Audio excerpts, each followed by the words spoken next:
역사의 흐름을 막을 수 있는 사람은 없습니다. 그죠? 어제의 역사도 우리가 막지 못하였는데 내일의 역사를 우리가 어떻게 막을 수 있겠습니까? 우리가 역사를 막을 수 없는 이유는 역사의 주인이 우리가 아니라 하나님이시기 때문에 그렇습니다. 그러므로 역사에서 일어난 일은 우연한 게 하나도 없습니다. 우연하다게 생각하는 것이 이제 인간의 연약함입니다. 모두 하나님의 섭리 가운데 일어난 사건입니다. 그러니까 우리는 나의 역사, 이 땅의 역사, 열방의 역사, 우주의 역사가 다 하나님의 섭리 가운데 진행됐다라는 사실을 기억해야 합니다. 다니엘을 통하여 보여준 역사도 이러한 하나님의 섭리하심을 아주 정확하게 보여주고 있습니다. 모든 역사는 사실 그리스도를 향하고 또 그리스도에서 시작하고 또 그리스도에서 끝납니다. 그래서 인류 모든 역사는 그리스도를 중심으로 움직이고 있고 그 그리스도를 위하여 인류의 주변의 역사가 존재하는 것입니다. 그래서 이 하나님께서 이런 역사를 움직여 가신다. 하나님의 섭리 가운데 역사가 진행된다. 라고 하는 사실을 미리 보여주시는 것이 바로 다니엘서입니다. 그래서 우리는 다니엘서를 통해서 역사는 하나님의 손에 의하여서 움직여지고 그 모든 역사는 그리스도를 향하고 다시 그리스도 시작하고 그리스도에서 끝나는구나 라는 것을 배울 수가 있습니다. 본문은 셀루커스의 필로파토르의 직위와 갑작스러운 죽음으로 시작합니다. 20절이 그런 내용이죠. 그리고 이제 셀루커스 왕조에 있어서 가장 강력하고 위대한 왕이었던 그리고 아주 잔인한 하고 잔혹하고 하나님 앞에 참으로 아주 반역자인 그런 안티오코스 에피파네스 4세가 이제 등장하게 됩니다. 원래는 안티오코스 에피파네스 4세는 왕위를 이을 수 있는 자가 아니었습니다. 근데 그가 온갖 모략을 통하여서 스스로 이제 왕의 자리에 올라가는 것을 이제 볼 수 있습니다. 21절을 보게 되면은 이제 필라파토르의 후계자의 등장을 알리는데 이 후계자는 비천한 사람입니다. 그죠? 아주 비천합니다. 비천하다라고 하는 것은 성품이 왕의 자질을 갖추고 있지 못하다라고 하는 것을 이제 보여줍니다. 요즘 이게 그 뉴스를 통해서 종종 듣게 되면 참 정치인들의 말이 참 무섭고 끔찍하고 천박하게 짝이 없는 걸 보게 됩니다. 모두 여나 야나 상관없이 그럴 때 쓰는 말이 이런 건 비천한 자들이다. 아니 그런 비천한 사람들이 정치를 해서는 안 되는 거거든요. 근데 비천한 사람들이 정치를 하려면 어떻게 하겠습니까? 비천한 사람들은 누가 봐도 저 사람 아니야. 저 사람 같은 사람이 우리의 지도자가 되면 안 돼. 라고 함에도 불구하고 그 비천한 사람이 지도자가 될 때는 어떤 방법이 있겠습니까?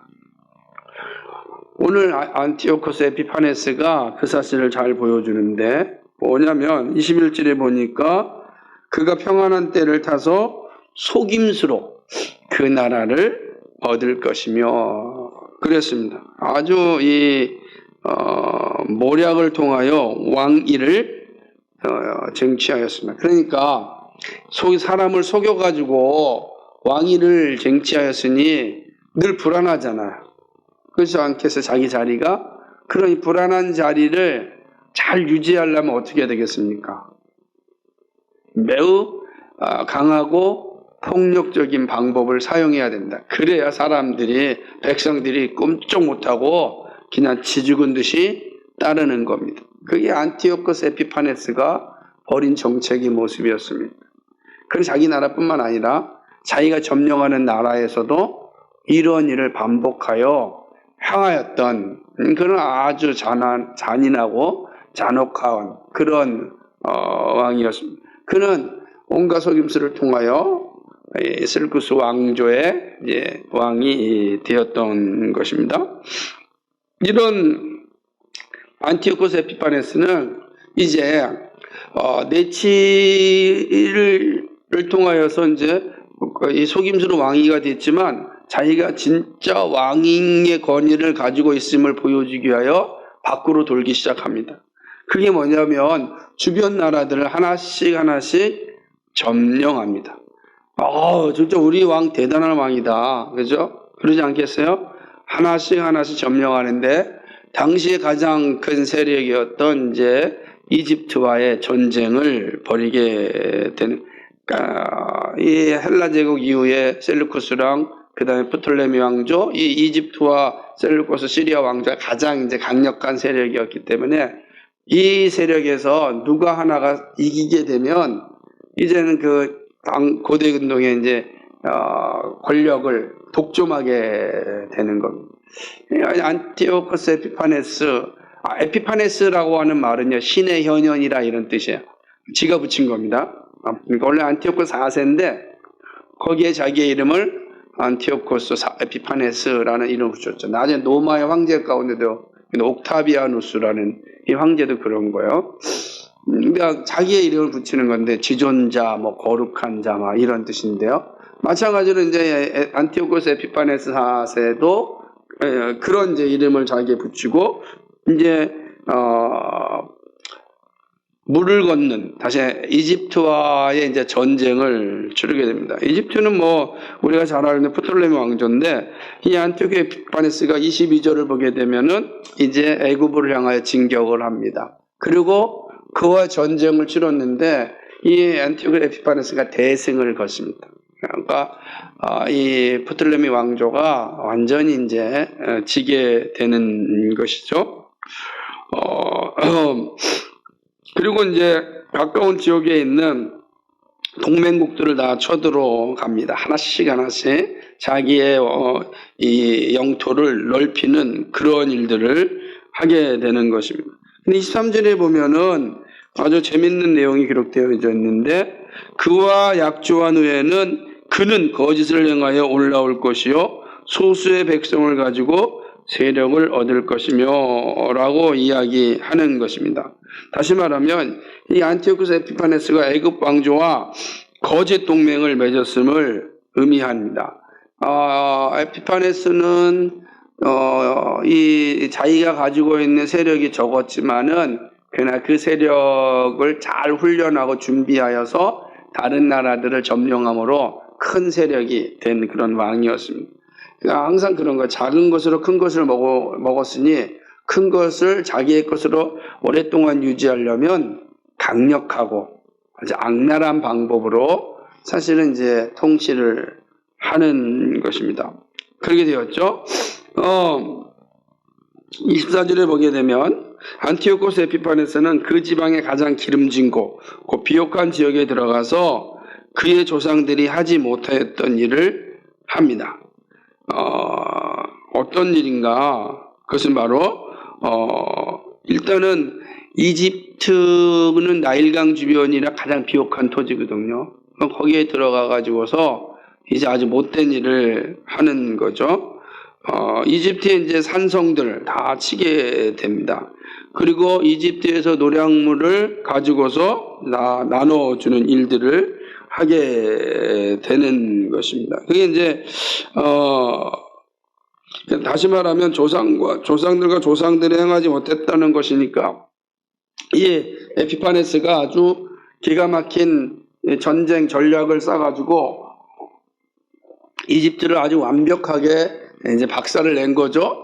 그리고 거기에서 얻은 노량물들을 이제 다 나눠주고 계속해서 이집트의 모든 이 성들을 다 점령하였습니다.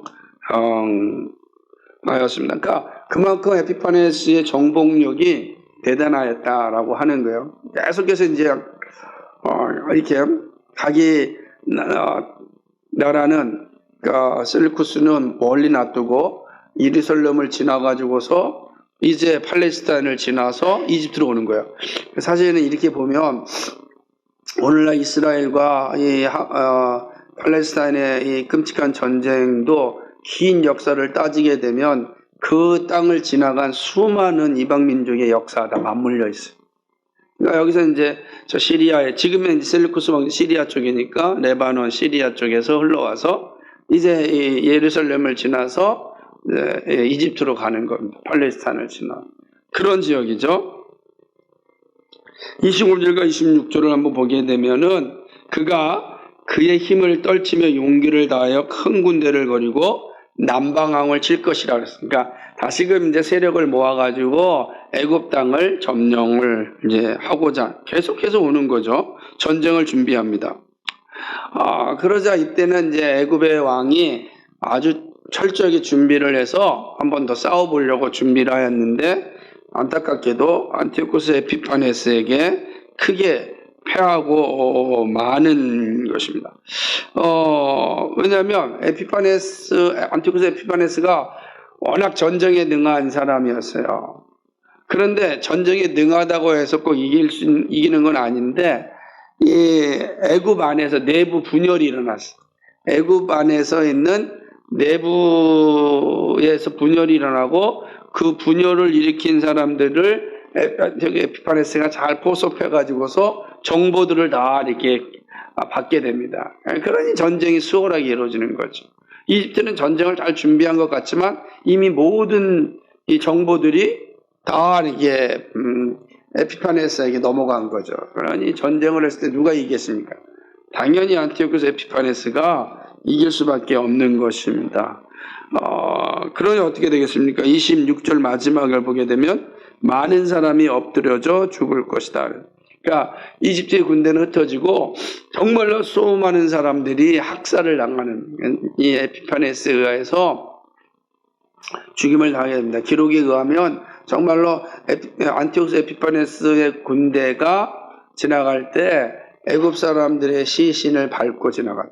그러니까 그만큼 이제 엄청나게 많은 사람이 죽게 되었다라고 하는 것입니다. 그러니까 이렇게 엄청난 전쟁이 일어나니까 사실 전쟁이 지속되면 좀 어렵잖아요. 그죠? 좀 쉬기도 해야 되지 않겠어요? 그래서 27절을 보면 두 나라 왕들이 식사 자리를 마련합니다. 화해하기 위하여서 식사 자리를 이제 딱 마련하게 되는 겁니다. 그러니까 좀 전쟁을 멈추고 휴전을 갖자라고 하는 의도가 있었습니다. 그런데 오늘 본문을 하나님께서 다니엘에게 보여준 환상을 보게 되면 이 두 왕이 서로에게 거짓말을 합니다. 다시 말하면 외적으로는 화해하는 것 같았지만 속으로는 어떻게든지 간에 이집트는 셀루쿠스 왕조를 침략해서 또 그 나라를 빼앗고 싶고 셀루쿠스 왕조는 프톨미 왕조 이집트를 침략하여 다시금 자기 나라를 만들고 싶은 이 욕망이 가득한 거죠. 그러니까 이 욕망이 가득하니까 서로에게 뭘 해야 되겠습니까? 진짜를 보여주면 안 되잖아. 거짓말하는 거. 거짓말하는 거예요. 그러니 화해가 되겠습니까? 화해하지 못하게 되죠. 결국 두 나라는 계속하여 전쟁을 치르게 됩니다. 지금 역사의 사실을 얘기하는 겁니다. 그리고 나서 28절과 29절을 보게 되면 화해가 이루어지지 않자 이 안티오코스 에피파네스가 많은 재물을 가지고 이제 본국으로 돌아갑니다. 전쟁에서 승리한 후에 엄청난 약탈물을 가지고 자신의 나라로 돌아가는 것이죠.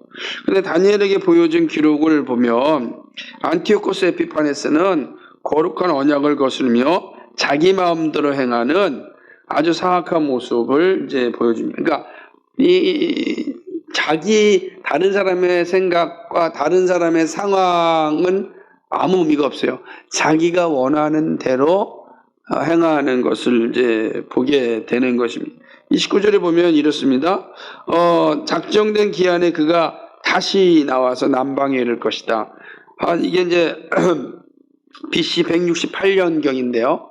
이때에 다시금 이 이집트를 정복하기 위하여서 전쟁을 치르러 오는 거예요. 그러니까 전쟁을 앞서서 크게 전쟁을 치러서 승리하였고, 그러나 승리하여서 화해를 통하여서 완벽하게 그 나라를 다 먹으려고 했지만, 그러나 그렇게 되지 않으니까 전쟁에 승리한 모든 이 전리품을 가지고 자기 나라로 갔다가 다시금 이집트를 점령하기 위하여 또 출전을 합니다. 그런데 이번에는 이전 전쟁과는 다른 결과를 가지게 되는데 절반의 성공만 합니다. 그러니까 앞서서 대승을 거뒀건과 다르게 이번에 다시 전쟁에 왔을 때는 절반의 성공만 하게 되는 것이죠. 이게 이제 그의 아쉬움이죠. 30절을 이제 보게 되면 왜 이 절반의 성공만 하게 됐냐면 기띔의 배들이 이 안티오코스 에피파네스를 막은 거예요. 그러니까 기띔의 배들이 누구냐면은 이게 기띔의 배들은 노마 함대를 얘기해요. 노마 해군. 노마 군대 해군을 얘기하는 거예요. 그러니까 이 노마 군대가 이집트를 도와주기 위하여서 함대를 보냈습니다. 역사적으로 보면은 포피리우스 나이나스라고 하는 이 장군이 이끄는 함대였습니다. 그 함대가 이제 이집트에 온 겁니다. 그리고 안티오코스 에피파네스가 침략하는 것을 이 노마의 군대가 도와줍니다. 이 당시에는 이 안티오코스 에피파네스가 엄청난 힘을 가지고 있었지만 실제로는 점점점 노마의 힘이 커져가지고 노마가 전적으로 이제 새로운 제국으로 막 크고 있을 당대였기 때문에 에피파네스는 사실은 그 노마에 의하여 늘 저자세를 가질 수밖에 없는 상황이었습니다. 그러니까 이번에 이집트의 전쟁에서도 결국 노마의 군대 때문에 꿈을 이루지 못하고 이제 돌아오게 되는 것입니다. 근데 여러분 생각해, 전쟁에 나가가지고서 승리하지 못하고 돌아올 때 기분이 어떻겠습니까? 별로 안 좋죠? 화가 나는 겁니다. 이 화가 난 것을 우리나라 말대로 한다면 종로에서 빰 맞고 한강에서 화풀이 한다고 그러듯이 마찬가지. 예를 들면 이집트에서의 전쟁에서 실패하니까 그가 돌아오면서 분풀이를 하는데 그 돌아오면서 분풀이할 데가 어떤 곳이에요? 예루살렘, 팔레스타인 지역이는. 그러니까 예루살렘으로 지나오면서 예루살렘에서 아주 분풀이를 합니다. 어떤 분풀이를 하니까 아까 이 에피파네스의 성격이 뭐라고 해서 자기 마음대로 행하는 자라고 그랬잖아요. 그 자기 마음대로 행합니다. 그게 바로 이제 31절인데요. 31절을 보게 되면은 군대는 그의 편에서 성소곳 견고한 것을 더럽히며 매일 드리는 제사를 폐하며 멸망하게 하는 가증한 것을 세울 것이며, 그러니까 하나님을 예배했던 성소를 완전히 더럽혀 버렸습니다. 그렇죠? 마치 이런 거예요. 우리 집 안방을 군합발을 신고 들어온다면 우리 집안은 어떻게 된 거예요? 완전히 더럽히는 거죠. 그렇게 하나님 거룩한 성소, 지성소 아무나 못 들어가잖아요. 유대인들은 들어가면 안 되죠. 그때 이 에피파네스 군대가 그 성소에 들어와가지고 다 그냥 회파해 버리는 겁니다. 부숴 버리는 거죠. 그리고 필요한 것들 가져가는 거죠. 그리고 성소에 하나님이 계신 지성소에다가 제우스 신을 갖다 놓습니다. 그러니까 얼마나 이게 끔찍한 일인가. 완전히 우리의 자존심을 다 박살내는 거죠. 일본 사람들이 한국에 들어와서 한 일이 뭐예요? 한 것 중에 하나가 뭡니까? 우리의 자존심을 팍 상하게 하는 것 중에 하나가 창씨 계명도 있지만 남자한테 뭐가 있습니까? 상투를 자르는 거예요. 상투를 자르는 거예요. 그거는 그냥 우리 민족이 가지고 있었던 이 정체성인데 상투를 자르니까 막 분노가 일어나지 않겠어요? 저항을 하고 그러는 거죠. 그런 상황이 온 겁니다. 와가지고서 예루살렘 성전을 완전히 엉망진창으로 만들어 버리니까 이 유대인들이 이제 막 부글부글 끓기 이제 시작을 하는 것입니다. 결국은 이들 가운데 믿음을 가진 경건한 유대인들이 있었습니다.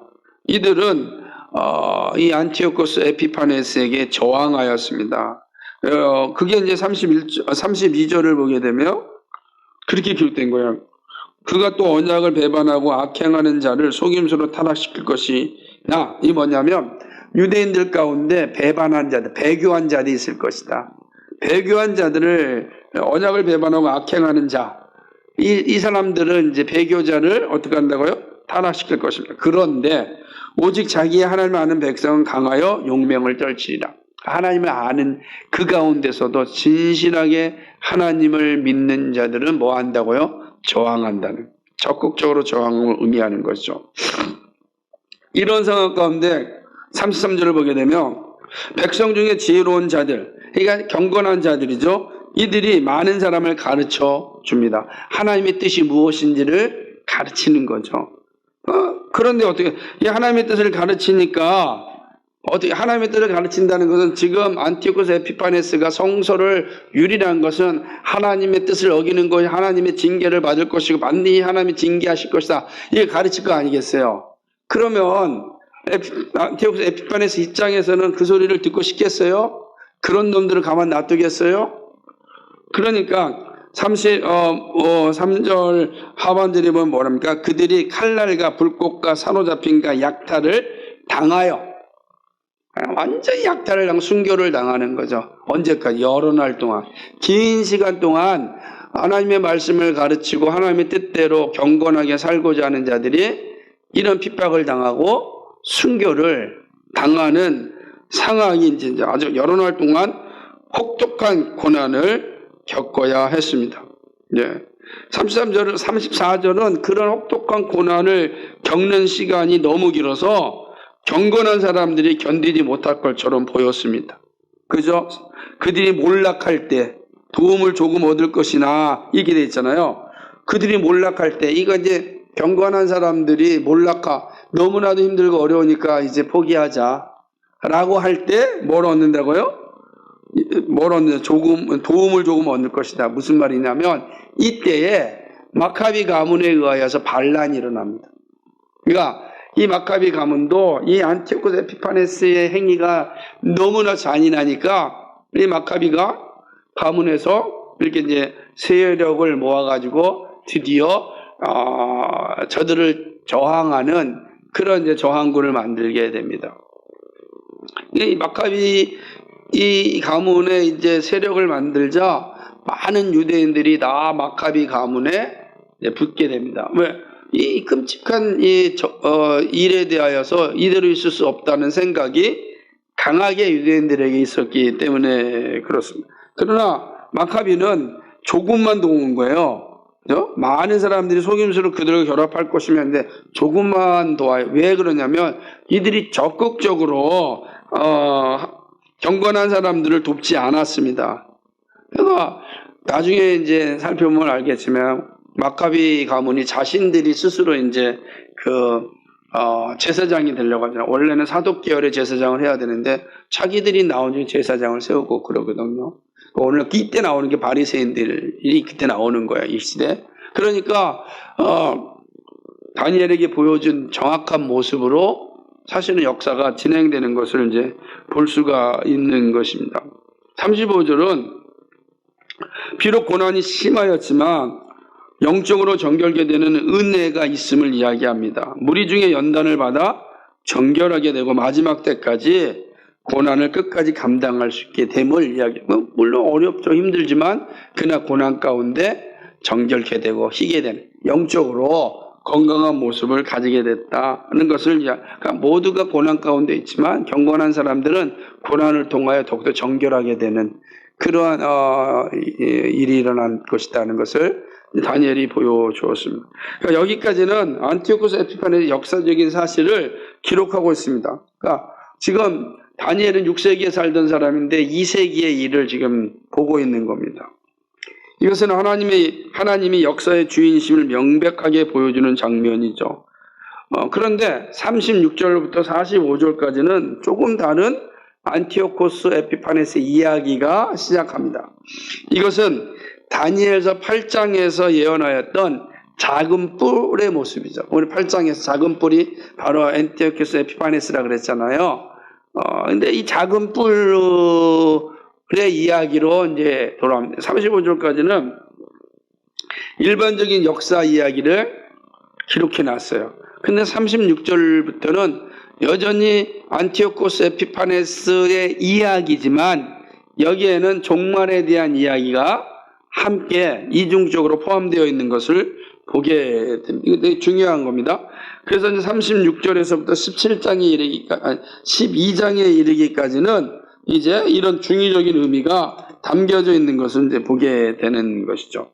그래서 우리는 이제 36절로부터 12장까지는 이런 이제 중의적인 의미, 다시 말하면 안티오코스 에피파네스의 모습을 통하여서 마지막 날, 종말의 시계를 함께 이제 말씀하고 있음을 보게 됩니다. 그것이 어떤 것인지를 이제 한번 다시금 36절로 45절 살펴보면서 보겠습니다. 그러니까 오늘 말씀을 잘 눈으로 따라가면서 보셔야 돼요. 36절은 자기 마음대로 행하는 왕의 모습을 서술합니다.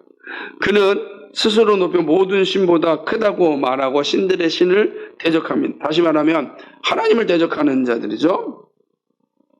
형통하기를 분노하심이 그칠 때까지 한다 이렇게 이야기했는데 이게 뭐냐면 그가 평생 동안 종교적인 자세를 가지고 살았음을 의미하는 거죠. 그러니까 안티오코스 에피파네스가 한 나라의 왕일 뿐인데 자기를 어느 자리에 올렸습니까? 하나님의 자리로 올리는 거예요.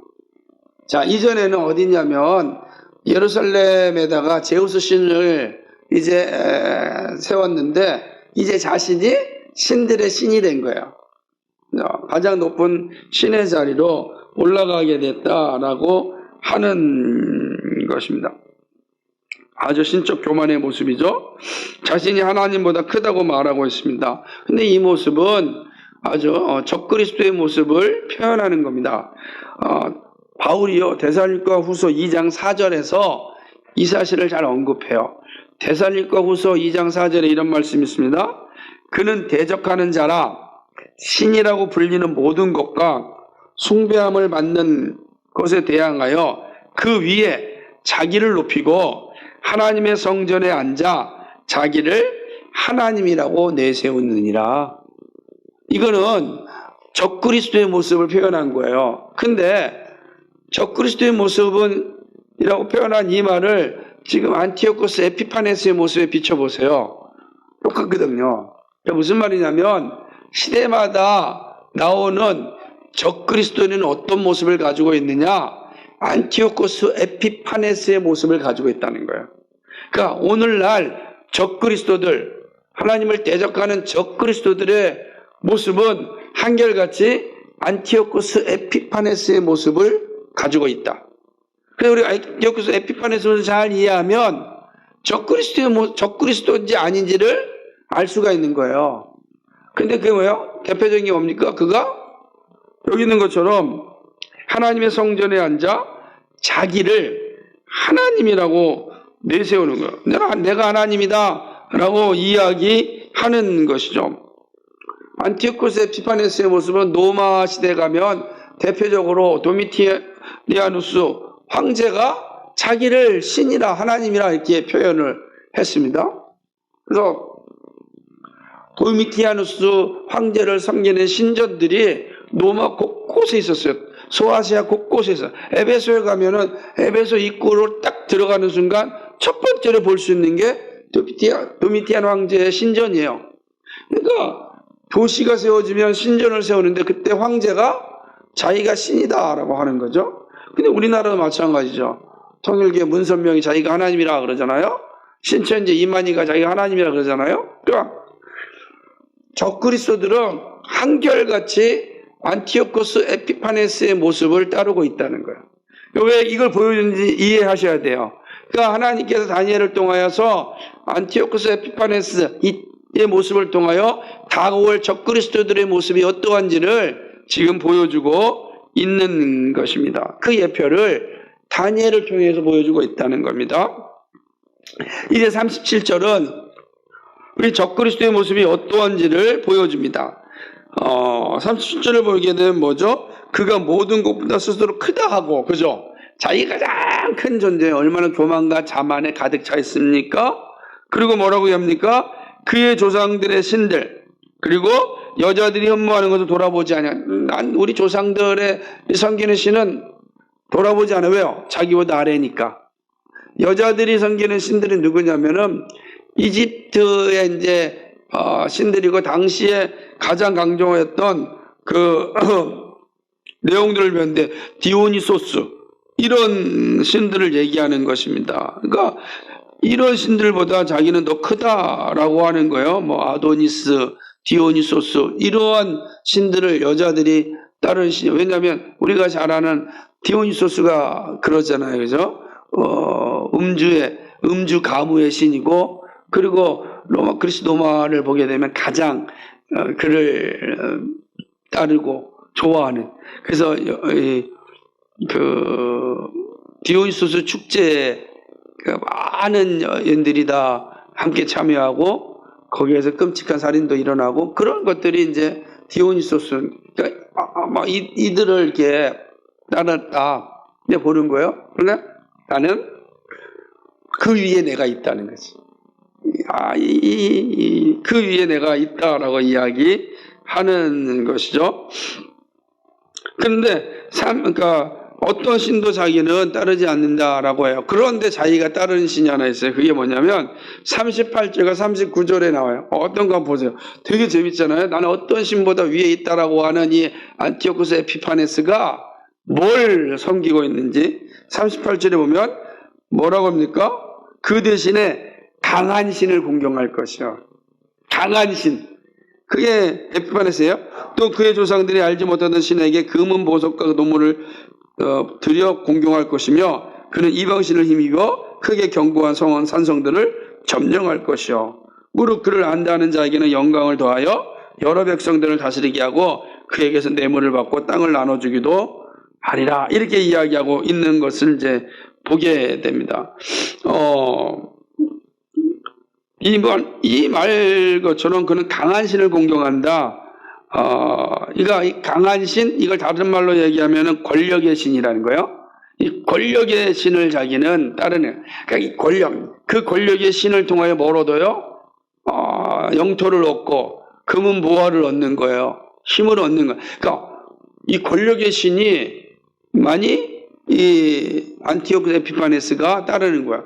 그러니까 오늘날 적그리스도들이 행하는 태도가 뭐냐? 다 이런 거죠. 만몬이나 권력을 통하여서 지배하려고 하는 모습들을 보여주고 있는.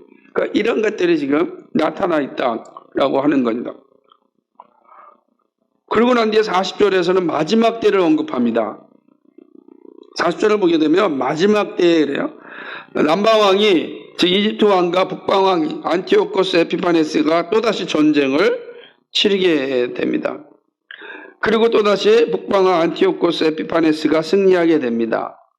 그리고 이 안티오코스 에피파네스 전쟁의 승리로 영화로운 땅에 들어가게 됩니다. 그리고 많은 나라를 패망시키죠. 여기 보게, 그런데 이게 이제 41절에 보면은 다 여러 나라를 패망시키는데 재밌는 장면은 뭐냐면 에돔과 모압과 암몬의 자손의 지도자들은 그의 손에서 벗어난지라 그래요. 다시 말하면 이 세 나라는 뭐요? 패망당하지 않았다는 거죠. 그 왜 그럴까요? 왜 모든 나라들을 패망시켰는데 이 세 나라는 패망시키지 않았을까? 그것은 이 세 나라는 이미 안티오코스 에피파네스에게 항복했기 때문입니다. 이 항복했으니까 패망시킬 일이 없는 거예요. 그러니까 그의 손에서 벗어났다라고 하는 것을 이제 보여주고 있는 것입니다. 그 장면을 잘 이해해야 돼. 그런데 여기서 아주 의미 있는 장면이 하나 납니다. 뭐냐면은 모압이라고 하는 나라입니다. 근데 왜 그러냐면 이 세기에는 모압이란 나라가 없습니다. 모압이란 나라가 없는 거. 그러니까 모압이란 나라가 없는데 여기 지금 모압이라는 나라가 나왔다라고 하는 것은 오늘 이 말씀 자체가 단지 그냥 이 본문 다시 말하면 36절에서 45절까지는 단지 역사적인 기록만을 이야기하는 것이 아니라 영적인 그런 해석을 말씀하고 있다라고 해야 된다는 거죠. 그렇다고 한다면 에돔, 모압, 암몬은 무엇을 의미하니까? 이것은 마지막 때에 적그리스도가 나타날 때에 그와 연합하여 그리스도인을 대적하는 세력들이다. 그러니까 이들은 이미 적그리스도에게 포섭돼 가지고 그들의 졸개가 되어서 경건한 그리스도인들을 핍박하는, 그죠?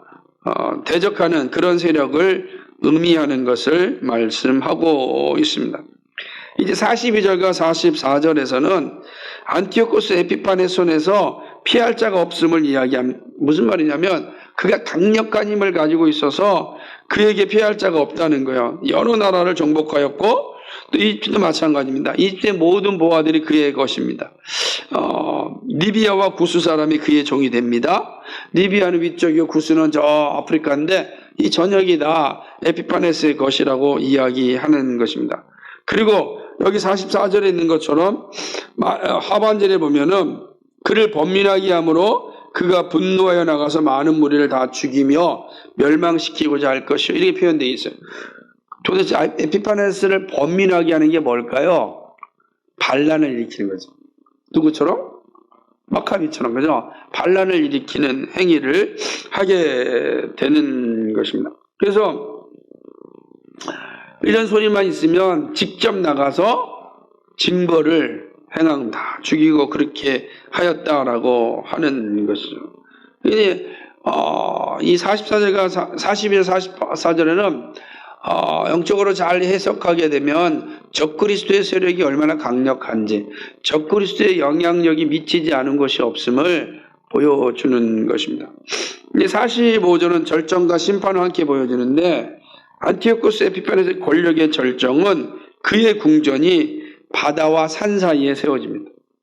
바다와 산 사이에 세워진다 생각해요. 바다와 산. 이거 어디예요? 바다와 산 사이를 어떻게 표현하겠어요? 바다와 산. 그러니까 이거는 이제 아주 매우 상징적으로 영적으로 이야기하는 것으로 그의 세력이 강력해졌고 그의 영광이 엄청남을 이제 보여주게 되는 것입니다. 그러니까 이 안티오코스 에피파네스의 이제 힘과 권력이 대단해진 거예요. 그런데 45절 마지막에 뭡니까?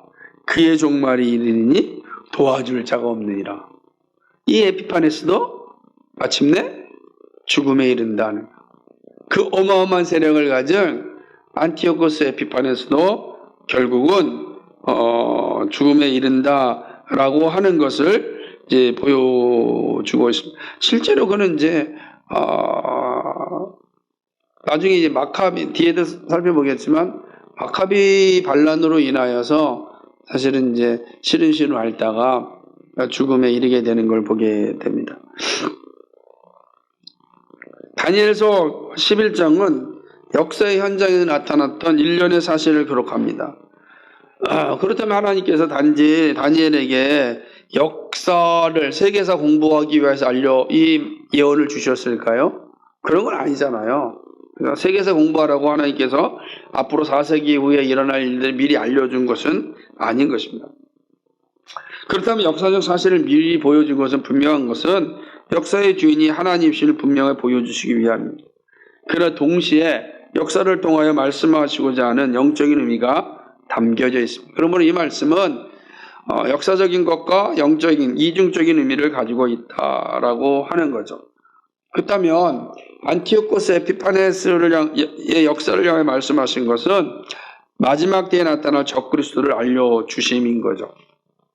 이 말씀드렸듯이 마지막 때에 나타날 적그리스도의 모습은 어떠냐? 적그리스도가 어떤 사람인가? 적그리스도는 어떤 행위를 하는가? 이런 거 얘기할 때 뭘 보라는 거예요? 안티오코스 에피파네스를 보라는 거예요. 그가 어떤 짓을 행하였는지 보면 그게 적그리스도의 모습이다 라는 것을 알려주시는 거죠. 자기 마음대로 하며 하나님보다 더 위 있는 신이라고 말합니다. 이런 적그리스도는 나라마다 시대마다 나타납니다. 그죠? 항상 나타나요. 언제까지요? 주님 오실 때까지. 그러므로 깨어 정신을 차리라야 되는 것이죠. 그렇다면 본문 말씀이 주고 있는 영적 교훈은 무엇입니까? 여러분 11장 참 어려운 본문이에요. 그래서 차근차근 제가 지난주 다 설명을 드렸는데 잘 이해가 안 될 땐 다시 말씀을 들으시면 그런 눈으로 보시면서 이걸 그냥 설명해 나가는 것보다 제가 한 절 한 절 설명한 이유는 나중에 다시 그 말씀을 볼 때 이 의미가 어떤 것을 함의하고 있는지를 여러분이 스스로 잘 알 수 있게 하기 위함인 거죠. 그럼 여러분이 오늘 이 말씀을 통해서 하나님께서 우리에게 주시고 하는 영적인 교훈이 무엇인가 생각해야 됩니다. 첫 번째로 역사의 움직임은 하나님의 손 안에 있다. 너무 분명한 사실이지만 또 확인합니다. 모든 역사는 하나님의 섭리 가운데 진행됩니다. 사람의 눈으로 볼 때 역사는 우연의 연속 같아 보이지만 그렇지 않다. 하나님의 정해진 때를 따라 움직이신다 하는 것입니다. 자, 보십시오. 안티오코스 에피파네스와 이집트의 전쟁을 통하여 그 사실을 보여주고 있습니다. 27절 말씀을 보면 두 나라가 화해를 하려고 합니다. 하지만 이루어지지 않습니다. 왜 그렇죠? 아직 때가 이르지 않기 때문입니다. 27절 아직 때가 이르지 않아요. 하나님의 때가 이르지 않았기 때문에 화해가 안 돼요. 사람들의 방법으로 화해를 하려고 했지만 아직 하나님의 때가 이르지 않았어요. 그러니까 화해할 수가 없는 거죠. 자신들이 다 거짓말로 하고 서로 속이고자 하였지만 그것도 하나님이 아시잖아요. 때가 이르지 않았기 때문이다 라고 하는 것입니다. 그리고 29절을 보게 되면 또 작정된 기한에 다시 전쟁을 합니다. 갑자기 전쟁한 게 아니고 하나님의 작정된 때에 전쟁을 하죠. 36절은 이 사실을 아주 잘 보여주고 있습니다. 안티오코스 에피파네스가 자기 멋대로 행하지만 하나님은 작정된 일을 반드시 이루십니다. 이렇게 되는 거죠. 36절 하반절에 보니까 그 작정된 일을 반드시 이루실 것입니다. 하나님이 다 이루신다는 거예요. 역사는 사람이 만드는 것이 아닙니다. 자연적으로 흘러가는 것도 아닙니다. 역사는 하나님의 손 안에 있습니다. 하나님의 섭리가 역사를 움직이십니다. 이 사실은 마지막 때의 안티오코스 에피파네스와 비교할 수 없는 적그리스도에 나타날 것을 의미합니다. 그것은 마지막 때가 시작되었음을 의미하는 것이죠. 그러니까 적그리스도가 온다. 이건 이미 하나님께서 역사 가운데 우리에게 알려주신 것입니다. 안티오코스 에피파네스 같은 사람이 온다. 와가지고서 우리를 정말 힘들게 할 것이다. 그런 것을 알려주십니다. 우리는 예수님의 오심이 종말의 시작이라고 알고 있습니다. 그리고 지금 우리는 종말의 시대를 살고 있습니다. 종말의 시대를 살고 있다는 것은 안티오코스 에피파네스와 같은 적그리스도가 지금 우리를 미혹하고 우리를 유혹하고 우리를 핍박하고 우리로 하여금 믿음의 자리에서 떠나게 하려는 온갖 일을 하고 있다는 것입니다. 마치 요백이 하나님이 허락하신 것처럼 사단이 결코 우리를 이길 수 없음에도 불구하고 마치 우리를 이길 수 있다라고 하는 그런 착각을 하게 합니다. 우리는 결코 우리를 이길 수 없어요. 이 사실을 잘 보여주는 것입니다. 지금 우리가 살고 있는 시대가 어떤 시대냐라고 할 때 이건 안티오코스 에피파네스가 있는 시대다. 활동하고 있는 시대다. 적그리스도가 활동하고 있다. 그러나 이 역사는 여전히 하나님의 손 안에 있다는 거예요. 하나님의 손 안에 있는데 하나님의 역사가 이루어질 거예요.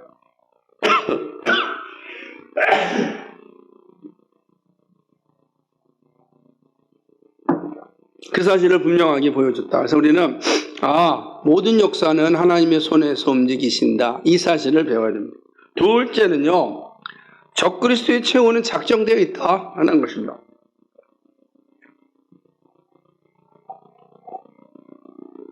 11장 전체를 보면 참으로 암담하게 보입니다.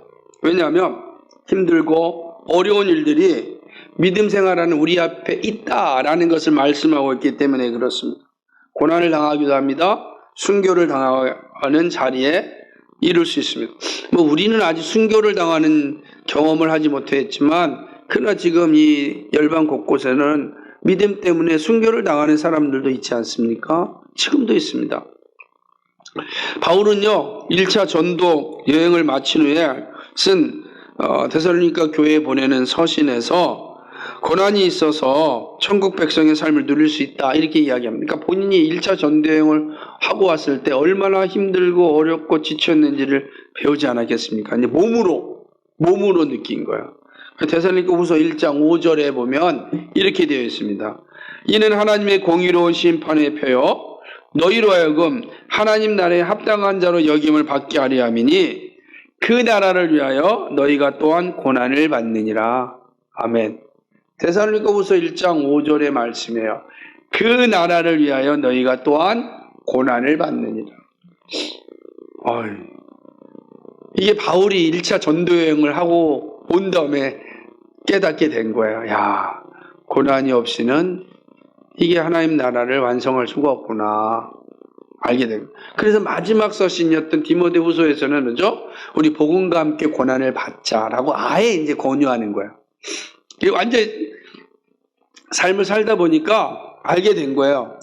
야, 그리고 하나님 나라는 고난을 통과해 들어가는 거구나. 그걸 미리 뭘 보여줬어요? 다니엘의 말씀을 통하여 우리 보여주는 겁니다. 다니엘의 말씀을 통하여 안티오쿠스 에피파네 같은 이 적그리스도가 끊임없이 활동하여서 우리와 하여금 온갖 고난을 줄 것이다. 그건 뭐다? 하나님 나라에 들어가는 그런 것을 알려주심인 거예요. 아, 내가 지금 하나님의 백성이 되었구나 라는 것을 알게 된 거죠. 그게 바로 바울의 이 말씀이기도 하고 다니엘서가 보여주는 것입니다. 사단은 예수님을 괴롭혔듯이 그리스도인을 괴롭힙니다. 어떻게 해서라도 믿음의 자리에서 떠나게 합니다. 그 대표적인 도구가 고난입니다. 이것이 적그리스도가 행하는 일입니다. 그러나 적그리스도는 결코 승리하지 못합니다. 안티오코스 에피파네스를 생각하면 분명합니다. 그는 아주 의기양양하여서 이집트와 이스라엘을 다 점령하고 세상의 구주가 되리라고 생각했습니다. 여러분 잘 보셔야 됩니다. 이집트는 태양신을 섬기는 곳이죠. 그죠? 그리고 예루살렘은 그 하나님을 섬기는 곳. 이 두 나라를 다 점령한다 그러면 그 상징적으로도 자기는 이 세상에서 가장 높은 자리에 있는 자 아니겠어요? 그렇게 하였습니다. 그러나 그가 세상의 군주가 되지 못하였습니다. 그가 이제 페르시아를 점령을 시도하고 바벨론을 점령하려고 하는 그 야심을 가지고 출전을 합니다. 그런데 자기 군대가 마카비 가문에 의하여서 패전을 당했다는 소식이 듣는 거예요. 그러니까 지금 얘는 북쪽에서 막 전쟁을 통하여 뭔가 업적을 가지려고 했는데 이 서쪽에서 전쟁에 실패한 거예요. 그럼 이거 어떻게 되겠어요? 전쟁에 이길 수 있는 게 못 되죠. 두 가지 다 집중할 수 없으니까. 그래도 그냥 본국으로 돌아갑니다. 그리고 그 분함 때문에 시름시름 때 결국 죽게 돼요. 시리에 빠져 죽게 됐습니다. 그죠? 신들의 신이라고 외쳤던 안티오코스 에피파네스가 죽었습니다. 45절의 말씀처럼 그의 종말이 이르리니 도와줄 자가 없다. 적그리스도의 그 세력이 아무리 대단하여도 결코 우리를 이길 수가 없다라고 하는 것입니다. 그래서 데살로니가 전서 2장 8절 한번 보시겠어요? 신약 성경 한번 보겠습니다. 이게 되게 중요한 또 말씀인데요. 데살로니가 후서 2장 8절입니다. 데살로니가 후서 2장 8절 같이 읽겠습니다. 시작. 그때에 불법한 자가 나타나리니 주 예수께서 그의 입의 기운으로 그를 죽이시고 강림하여 나타나심으로 패하시리라. 아멘. 완전히 그를 죽이시고 패하겠다. 이게 하나님 나라의 역사입니다. 적그리스도는 아주 엄청나게 우리를 괴롭히지만 결코 우리를 이길 수 없다. 이 사실을 말씀하고 있는 것입니다. 마지막 셋째로는 그렇다면 마지막 때의 성도가 가지고 있을 자세는 뭔가? 그것은 하나님 아는 지식과 저항의식과 서로 가르치는 행위입니다. 이게 되게 중요한 겁니다. 다니엘은 안티오코스 에피판에서 핍박 가운데 살아가는 성도의 모습을 기록하는데 32절은 하나님을 아는 백성의 강함을 말씀합니다. 어떠한 상황에도요, 하나님을 아는 영생을 얻는 길은 하나님을 아는 신앙입니다. 하나님을 아는 일이 고난을 이기게 합니다. 적그리스도의 도전을 견디게 합니다. 또한 하나님을 아는 신앙은 악에 대하여 저항합니다. 31절의 모습처럼 안티오코스 에피파네스가 행한 성소를 더럽힌 그 행위에 대하여 침묵하지 않았습니다. 해서는 안 돼요. 저항해야 되는 거예요. 하나님을 더럽게 하는데 가만히 있으면 안 된다라고 하는 것이죠. 그러기 위해서는 어떻게 됐습니까? 3절의 말씀처럼 지혜로운 사람들은 서로 이 진리를 가르치는 겁니다. 가르쳐야 돼요. 하나님의 뜻이 무엇인지를 늘 가르치는, 이게 고난의 시기에 고난을 이기고 하나님을 영화롭게 하는 겁니다. 우리가 교회가 존재하는 것은 하나님을 아는 지식을 배우고, 그리고 어떻게 되죠? 정말 불의에 대해서 저항할 수 있는 하나님의 공의를 배우고, 그리고 오늘 주어진 말씀은 늘 말씀을 서로 가르치고 배우는 일에 열심을 내요. 그래야만 우리가 이 마지막 시대 적그리스도가 아주 날뛰고 있는 이 시대에 믿음을 지킬 수 있고 끝까지 하나님을 영화롭게 하는 삶을 살 수가 있습니다. 그러니까 다니엘을 통하여서 우리에게 이 사실을 보여주셨다. 그래서 사랑하는 여러분, 정말 믿음의 길이라는 건 정말 고귀하고 아름다운 길이지만 사단이 끊임없이 우리를 미혹하고 유혹하는 길이다. 적그리스도가 나와서 우리를 매우 힘들게 할 것입니다. 그러나 적그리스도는 반드시 멸망합니다. 그 사실을 기억하고 이 땅 안에서 하나님이 우리에게 주신 그 약속대로 하나님 아는 지식 가운데 자라고 그 말씀을 따라 정말 악에 대해서, 죄에 대해서는 저항하고, 그게 필요한 것입니다. 그리고 늘 하나님의 말씀을 배우고 가르치는 일에 우리 열심을 내야 돼요. 여러분이 배웠으면 가르쳐야 됩니다. 그죠? 또 가르침을 받은 자는 또 배워야 됩니다. 이것이 주님 오실 날까지 지속될 때 우리는 마침내 하나님이 약속하신 그 영광의 나라에 들어갈 수 있습니다. 우리 모두가 그 영광을 볼 수 있기를 주님의 이름으로 간절히 축복합니다. 거룩하시고 자비하신 하나님, 고맙고 감사합니다. 오늘 우리에게 주신 이 진리의 말씀을 잘 깨닫고 믿음 안에 살게 하여 주옵소서. 악이 아무리 창궐한다 할지라도 그들은 마침내 패전하고 멸망하고 사라질 존재입니다. 보이는 것에 두려워하지 않고 고난에 두려워하지 말고 하나님을 아는 지식 가운데 진리를 가지고 이 악에 대해 저항하고 정말로 서로 배우고 가르치는 일에 열심을 다하여 이 어려운 시대 믿음으로 이겨나갈 수 있는 저희들 되게 하여 주옵소서. 감사하며 예수 그리스도의 받들어 기도합나이다. 아멘.